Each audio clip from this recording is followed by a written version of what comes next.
A medida que la confianza en las instituciones sigue disminuyendo, los países de todo el mundo se apresuran a controlar los flujos de información antes de que sus ciudadanos pierdan por completo la confianza en sus gobiernos. Durante los 2 últimos años, muchos gobiernos han propuesto proyectos de ley que supondrían una censura en línea nunca antes vista. En algunos países, estos proyectos de ley ya han sido aprobados. Hoy vamos a hablarte de los proyectos de ley de censura en línea en Canadá, Reino Unido, Europa y los Estados Unidos, revelarte cuándo se convertirán en ley y explicarte qué efectos podrían tener en Internet. Queremos empezar por Canadá, ya que su proyecto de ley de censura en línea parece ser el más distópico de todos. Se denomina Proyecto de Ley C11 y también se le conoce como Ley de Streaming en Línea. Fue propuesto por primera vez en noviembre de 2020 como Proyecto de Ley C10, pero no se aprobó debido a su preocupante contenido. El Proyecto de Ley C10 fue reintroducido en febrero del año pasado como Proyecto de Ley C11 y fue aprobado por la Cámara de los Comunes canadiense, el primero de un proceso de 2 pasos para convertirse en ley. La aprobación inicial sorprendió a muchos actores, incluido a YouTube, que llegó a publicar un artículo advirtiendo sobre esta ley. Como se explica en el artículo, en la práctica, el proyecto de ley C11 otorgaría a la Comisión Canadiense de Radio, Televisión y Telecomunicaciones, CRTC, el poder de decidir exactamente qué contenidos pueden ver los canadienses en YouTube y otras redes sociales. Ten en cuenta que la CRTC forma parte del gobierno canadiense.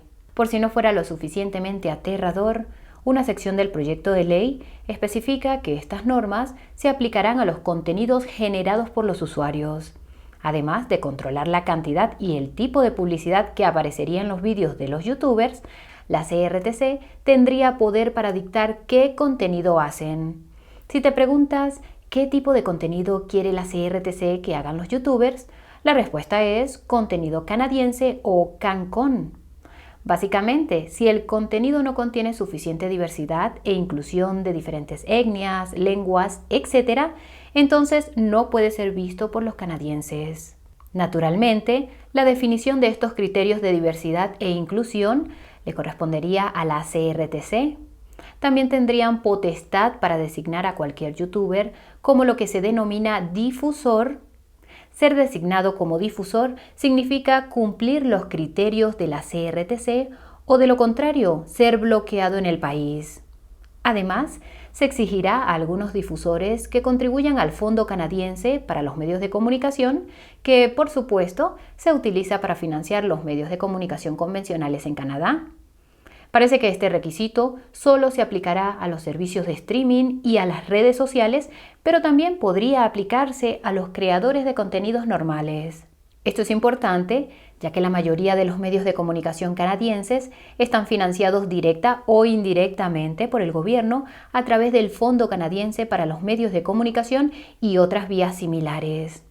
La contribución obligatoria de los difusores duplicaría el tamaño de este fondo, aumentando aún más el control gubernamental sobre los medios de comunicación.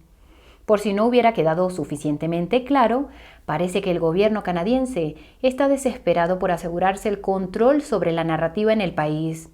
Esto tiene sentido si se tiene en cuenta que la confianza en el gobierno canadiense lleva años disminuyendo y ha caído con fuerza desde que comenzó la pandemia. Para poner las cosas en perspectiva, el 40% de los canadienses confiaban en su gobierno al principio de la pandemia.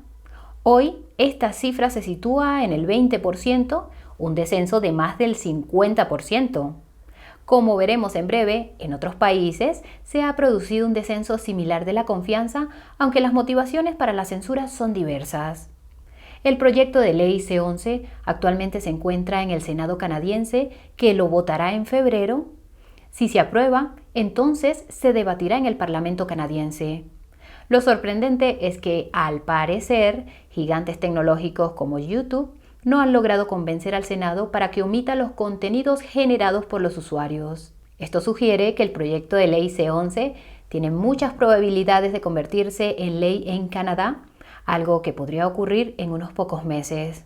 Si es así, Internet en Canadá será completamente diferente del resto del mundo, con contenidos controlados totalmente por el gobierno canadiense, de forma muy parecida a Corea del Norte.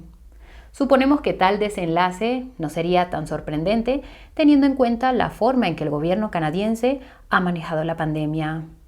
No hay que olvidar que muchos políticos de este país forman parte del Foro Económico Mundial o FEM, incluido el primer ministro.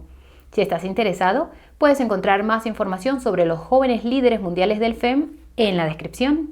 Hablando del FEM, el primer ministro del Reino Unido, Rishi Sunak, también forma parte del club, al igual que la ex primera ministra Liz Truss, que dimitió, y Boris Johnson, que dimitió, y Theresa May, que dimitió, y David Cameron, que dimitió. Vaya, parece que hemos encontrado un patrón. Hablando en serio, el Reino Unido también está preparando un proyecto de ley de censura en línea. A diferencia de la descarada ley de streaming en línea de Canadá, los políticos británicos han optado por un título más inofensivo: Proyecto de Ley de Seguridad en Línea. Se presentó en mayo de 2021 y ha ido avanzando lentamente hacia su aprobación. Al igual que en Canadá, el proyecto de Ley de Seguridad en Línea del Reino Unido fue inicialmente objeto de críticas por querer regular los, citamos, contenidos legales pero perjudiciales.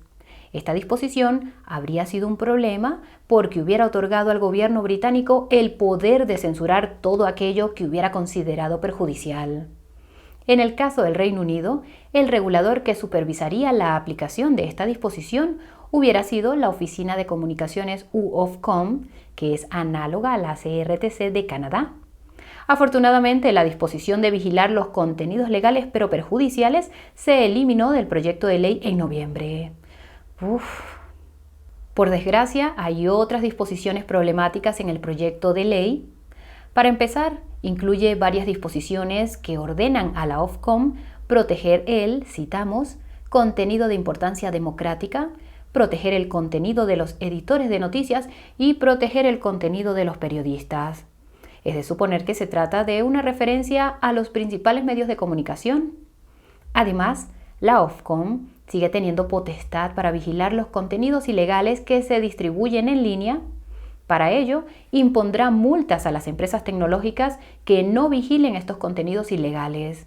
Estas multas empezarán en 18 millones de libras o el 10% de los ingresos anuales de la empresa, lo que sea mayor. La cuestión relevante es que estas multas solo se aplican cuando el contenido ilegal se muestra a un menor. Lógicamente, esto significa que las empresas tecnológicas se verán incentivadas a verificar la edad en sus plataformas para evitar permitir accidentalmente que los menores vean contenidos perjudiciales y ser multadas. En la práctica, esto significa que las empresas tecnológicas se verán obligadas a exigir algún tipo de KYC a todos sus usuarios. Esto es aterrador porque facilitaría a las empresas de redes sociales o a los gobiernos la desactivación permanente de las plataformas críticas. El lado positivo es que la obligación de KYC puede evitarse con una VPN, o eso hemos oído. En este sentido, hay otra disposición problemática en este proyecto de ley. En el artículo 131, los autores señalan que la Ofcom tendrá potestad para establecer restricciones o incluso prohibir los denominados servicios auxiliares, incluidos los, citamos, servicios que permiten transferir fondos. Llámanos locos, pero parece que esta disposición podría tener un profundo impacto en el sector de las criptomonedas. Los protocolos DeFi y los monederos de criptomonedas permiten técnicamente transferir fondos. Esto significa que este proyecto podría prohibir la mayoría de los servicios con criptomonedas. Esperamos estar equivocados. Ahora bien, aunque la confianza en el gobierno del Reino Unido también ha caído en picado durante la pandemia, no parece que este sea el motivo principal de la Ley de Seguridad en Línea.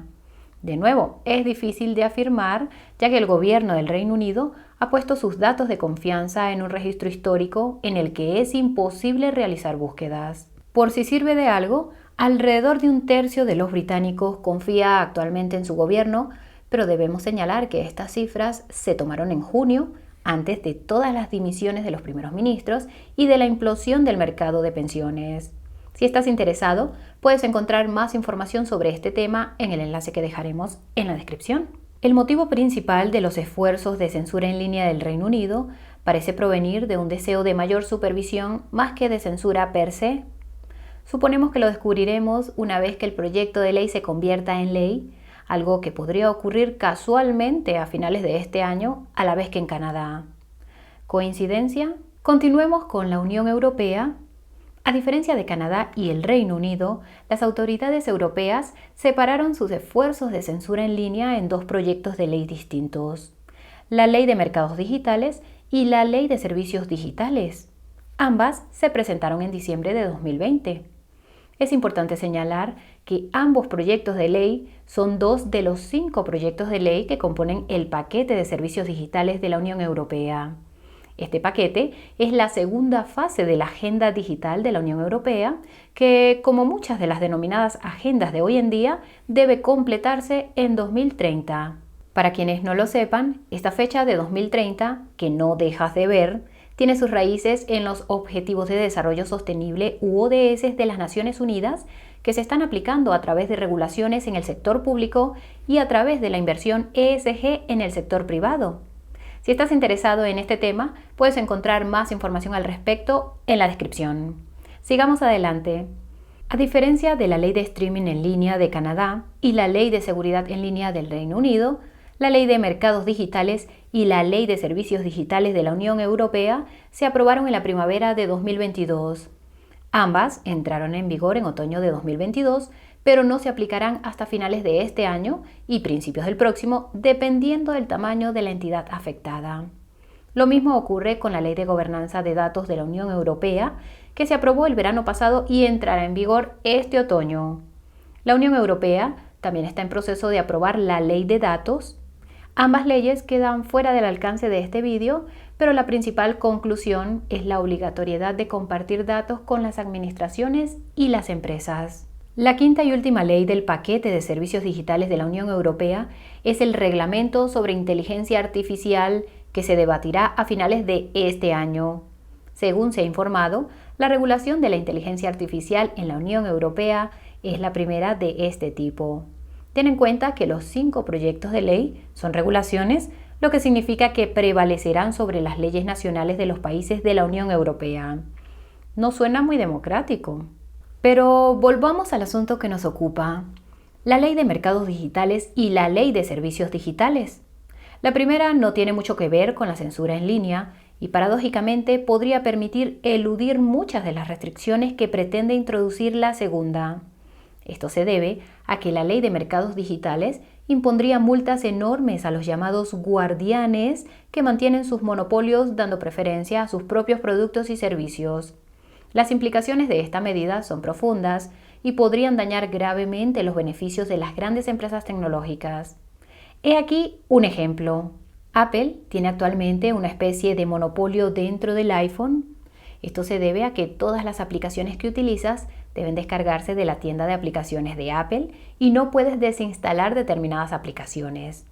Con la Ley de Mercados Digitales podrás utilizar otras tiendas de aplicaciones y desinstalar todas las aplicaciones de tu iPhone si así lo deseas. Lo mismo ocurrirá con otros teléfonos, ordenadores, en definitiva, con todo.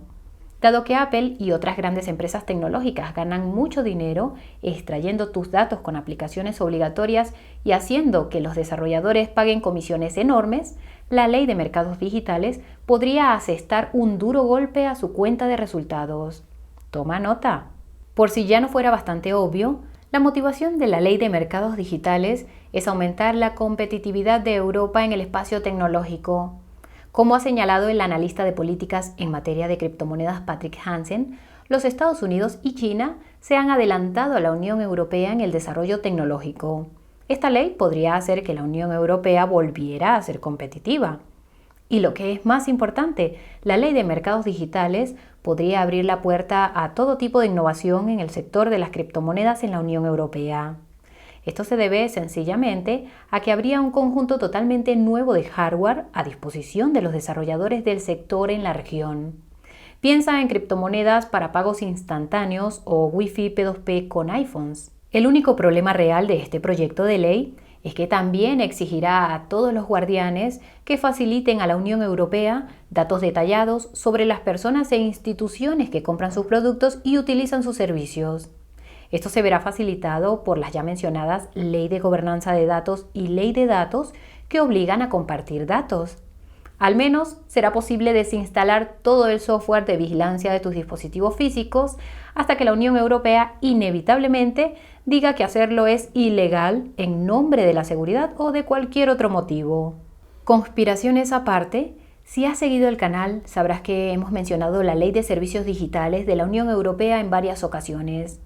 Esto se debe a que establecerá un Ministerio de la Verdad en todos los países de la Unión Europea que censurará cierta información e impulsará la propaganda gubernamental. No estamos exagerando. Cada país tendrá citamos, coordinador de servicios digitales que funcionará como su Ministerio de la Verdad. Cada uno de ellos nombrará, citamos, vigilantes de confianza para supervisar y retirar contenidos. Los vigilantes de confianza serán fuerzas del orden, ONGs y otras instituciones no elegidas. Además, habrá un número limitado de vigilantes de confianza. Como se señala en el proyecto de ley, citamos, para evitar que disminuya el valor añadido de dicho mecanismo, debe limitarse el número total de vigilantes de confianza concedidos de conformidad con el presente reglamento. Algo nos dice que los elegidos serán los sospechosos habituales. Como habrás adivinado, los vigilantes de confianza tendrán que enviar informes a sus respectivos coordinadores de servicios digitales que actuarán en función de esta información. Esta información también se remitirá al Consejo Europeo de Servicios Digitales, formado por los coordinadores de servicios digitales de cada país. En cuanto al tipo de contenido que los vigilantes de confianza rastrearán y retirarán, el alcance parece limitarse al contenido ilegal como en el Reino Unido. Sin embargo, el proyecto de ley sugiere que la desinformación también podría estar en su radar. Esto nos lleva a preguntarnos quién define qué es desinformación y la respuesta probablemente sea la Unión Europea. Al igual que en el Reino Unido, los infractores de las próximas regulaciones de la Unión Europea se enfrentarán a multas de hasta el 6% de sus ingresos anuales por infracción y los reincidentes serán inhabilitados. La Ley de Servicios Digitales también contiene una disposición que podría imponer el KYC a las plataformas de redes sociales en nombre de la seguridad de los niños, como en el Reino Unido. Pero espera, aún hay más. El proyecto de ley establece explícitamente que en caso de crisis, el Consejo Europeo de Servicios Digitales dará instrucciones a las plataformas de redes sociales para que mejoren la moderación de contenidos, cambien sus términos y condiciones, trabajen más estrechamente con los vigilantes de confianza y ajusten el algoritmo para que, citamos, promueva la información de confianza. En otras palabras, la próxima vez que haya una crisis, se promoverá la narrativa de los gobiernos y las ideas y posturas contrarias bajarán de rango o serán eliminadas. Lo mejor es que no hay límite para la duración de estas medidas de emergencia en las redes sociales. Como suele decirse, nunca hay que desaprovechar una buena crisis. Para tu información, la Ley de Servicios Digitales especifica que una crisis incluye, citamos, conflictos armados o actos de terrorismo, incluidos los conflictos o actos de terrorismo emergentes, catástrofes naturales como terremotos y huracanes, así como pandemias y otras amenazas transfronterizas graves para la salud pública. En lo único que podemos pensar es en cómo la modificación del clima ha quedado de alguna manera fuera de los debates sobre fenómenos meteorológicos extremos, a pesar de que 50 países están modificando activamente el clima. No nos imaginamos que este asunto esté permitido cuando se produzca una crisis de este tipo, así que considera la posibilidad de informarte sobre ello utilizando el enlace de la descripción. No es sorprendente que el FEM esté a favor de la Ley de Servicios Digitales de la Unión Europea y afirme que se utilizará como norma para la censura en línea en todo el mundo una vez que otros países vean su éxito. Tampoco es sorprendente que el FEM haya criticado al Reino Unido por el abandono de su regulación con la disposición que hacía referencia al contenido legal pero perjudicial. Esto es una prueba más de la idea de que la Ley de Servicios Digitales se aplicará no solo a los contenidos explícitamente ilegales. Los artículos del FEM al respecto sugieren que incluirá aspectos como la incitación al odio. Noticia de última hora. Si la gente está enfadada, probablemente deberías intentar abordar la causa en lugar de censurarla. Se puede decir que, hasta ahora, el enfoque totalitario de la Unión Europea ha fracasado. La confianza en los gobiernos de la Unión Europea cayó casi un 25% durante la pandemia y esa es la caída media. Muchos países miembros sufrieron caídas aún mayores. La República Checa está a la cabeza, solo un 15% de los checos confía ahora en su gobierno. Mientras que la Ley de Mercados Digitales se creó claramente para hacer más competitivo el sector tecnológico europeo, la Ley de Servicios Digitales se creó claramente para controlar a los ciudadanos europeos. Al fin y al cabo, lo último que quiere la Unión Europea es que la gente pierda la confianza en ella, pero estas leyes solo acelerarán el proceso. Te recordamos que la Ley de Servicios Digitales entra en vigor a finales de este año, así que prepárate como es debido. Esto nos lleva al país favorito de todos, los Estados Unidos. Al igual que la Unión Europea, los Estados Unidos tienen dos iniciativas importantes relacionadas con la censura en línea. La primera es un proyecto de ley titulado Ley de Seguridad Infantil en Línea y la segunda es un caso del Tribunal Supremo sobre la sección 230. La Ley de Seguridad Infantil en Línea se presentó en febrero del año pasado.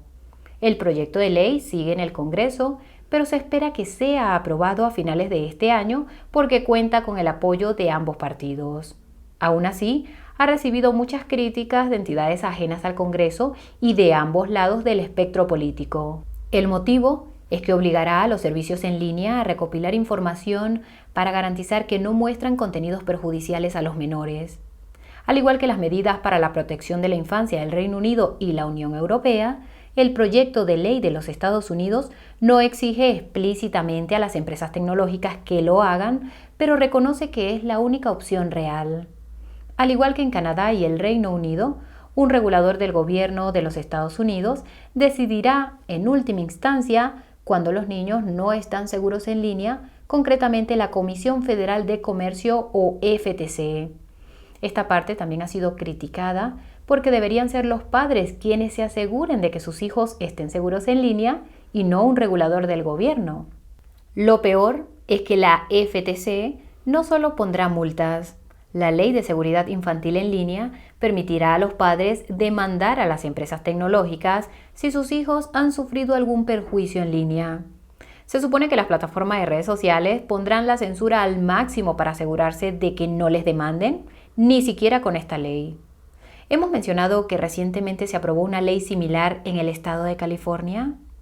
En fin, esto está relacionado con el caso del Tribunal Supremo sobre la sección 230. Para quienes no estén familiarizados, esta sección es una regulación de los Estados Unidos aprobada en 1996 que permite a las plataformas de redes sociales moderar el contenido hasta cierto punto sin violar la primera enmienda que protege la libertad de expresión y de prensa en los Estados Unidos. El caso del Tribunal Supremo en cuestión es González versus Google. El resumen es que Google supuestamente apoyó al terrorismo con sus recomendaciones algorítmicas y que esto contribuyó a los atentados terroristas de 2015 en París, en los que murió una estudiante estadounidense llamada Noemí González, de ahí el nombre del caso. Este caso fue recogido por el Tribunal Supremo el pasado mes de octubre, tras pasar por varios tribunales de apelación, junto con otro caso llamado Twitter versus Tameg. El resumen es que un jordano fue asesinado en un atentado terrorista en Estambul y que los algoritmos de Twitter supuestamente contribuyeron al atentado. A nuestro entender, aquí hay dos resultados posibles. Si el Tribunal Supremo da la razón a González, las grandes empresas tecnológicas se verán afectadas por las demandas relacionadas y tendrán que ejercer más censura en línea para garantizar que no se produzcan más demandas. Deberías saber que este es el resultado por el que están presionando los demócratas. Sin ir más lejos, el presidente de los Estados Unidos, Joe Biden, presentó un escrito ante el Tribunal Supremo en el que pedía que se aumentara la responsabilidad de las empresas de redes sociales en virtud del artículo 230. El Departamento de Justicia presentó su propio escrito legal con la misma petición. es probable que todo ello esté ejerciendo mucha presión sobre el Tribunal Supremo. Si crees que estamos tomando una posición política partidista, el resultado alternativo tampoco es precisamente ideal. Como algunos sabréis, 6 de los 9 jueces del Tribunal Supremo fueron nombrados por presidentes republicanos. Los republicanos han estado pidiendo que se elimine totalmente la sección 230, argumentando que hay demasiada censura. Por ello, se especula con la posibilidad de que el Tribunal Supremo declare inconstitucional la sección 230 en lugar de ponerse del lado de Google. Si esto ocurre, la censura en línea de cualquier tipo se convertiría instantáneamente en ilegal. Esto suena genial a primera vista hasta que te das cuenta de que también se aplicaría a los algoritmos. No hace falta ser informático para comprender que Internet no funcionará muy bien sin algoritmos, pero este es el tipo de Internet que tendríamos si se anula la sección 230. En teoría, el resultado ideal sería que el Tribunal Supremo se pusiera de parte de Google y que el Congreso modificara la sección 230. Sin embargo, en la práctica, otorgar al Congreso el poder de modificar el artículo 230 probablemente daría lugar a una censura en línea aún mayor. Considera que la confianza en las instituciones de los Estados Unidos ha ido cayendo rápidamente y recientemente ha alcanzado mínimos históricos. La institución en la que menos se confía es el Congreso. Solo un 7% de los estadounidenses confían en sus políticos. En cualquier caso, el Tribunal Supremo escuchará los argumentos tanto de González versus Google como de Twitter versus Tameg en febrero. Es muy poco probable que se tome una decisión pronto. Hasta entonces, tendremos el placer de ver cómo los países occidentales introducen la censura en línea generalizada de otras formas. No somos personas religiosas, pero sinceramente damos gracias a Dios por las redes sociales descentralizadas. Esperemos que estén listas a tiempo.